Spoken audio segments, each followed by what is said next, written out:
So the next question many people have is, does it take a lot of time? You know, quite often we are working full time in an office, or perhaps now with the whole pandemic, everybody's working from home. I don't think anybody knows how things will be in the future.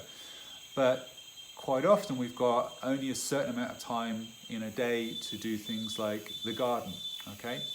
So the truth is that we don't need much time. If we're just putting in half an hour here, half an hour there, half an hour there, maybe a little bit time. There'll be certain jobs that need a little bit more time during the year, right? But it doesn't have to be a full-time job. It could be. It depends on how big a property you've got, right?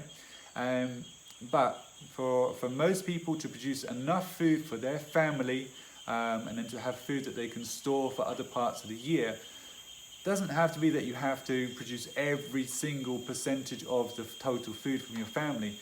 Even just having 30-40% of it produced locally means that you're going to be really sure about the quality of the food. You're going to be sure that there's no chemicals in there unless you put them there. You're going to be happy that it's just there. You're going to save money, okay? So all of these things are working in your favor, that we take back control over the quality of our food. We know exactly how much time we're putting in, and we can have a lot of fun in the garden, right? It can be very meditative. After a day of working on the telephone or Zoom chats or whatever it may be, being able to go into your garden in a place which is harmonious, where you've got a lot of life, it's a very sacred place, and that's really going to very beneficially affect your quality of life and that of your family. When things, wow, this feels like nature, that we can actually feel that vibe and that energy, and that will help your health for sure. Okay, so you're going to have multiple beneficial effects, but you don't need to put in lots and lots of time. And you can certainly, if you want a bigger system, then you may need to bring in some help to be able to do everything you want to. If you've got a farm, how many people would you employ in a farm? So you might not all do it yourself, but by having a system in place and how to manage things, then you can delegate to other people.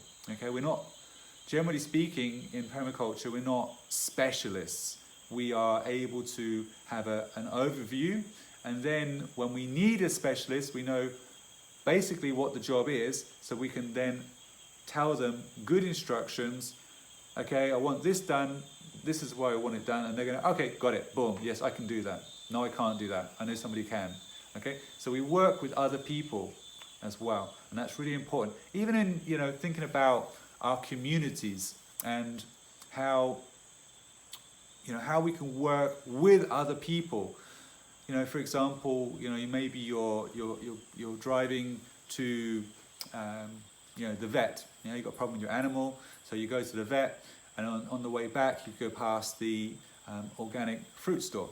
Okay, so certain fruits you may not be able to grow in your smaller space, so let's go and say you bought some organic peaches, and so you're supporting a local business.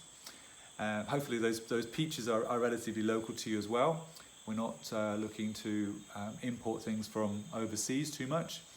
And at the same time, you could say to the owner of the store, hey, have you got any produce you're just basically going to throw away? Oh yeah, I didn't manage to sell it. Often marketplaces, they've got excess food. So you can take that home. That goes into your compost. Okay, you can have a worm bin, or you can just have a compost bin, and that will basically recycle what is a waste from somebody else, that then gets put into your system and actually becomes a benefit to you. So you're creating a circular economy in that sense, that somebody's waste is in your input, your benefit. So we're going to talk about that more and more as we go through the course.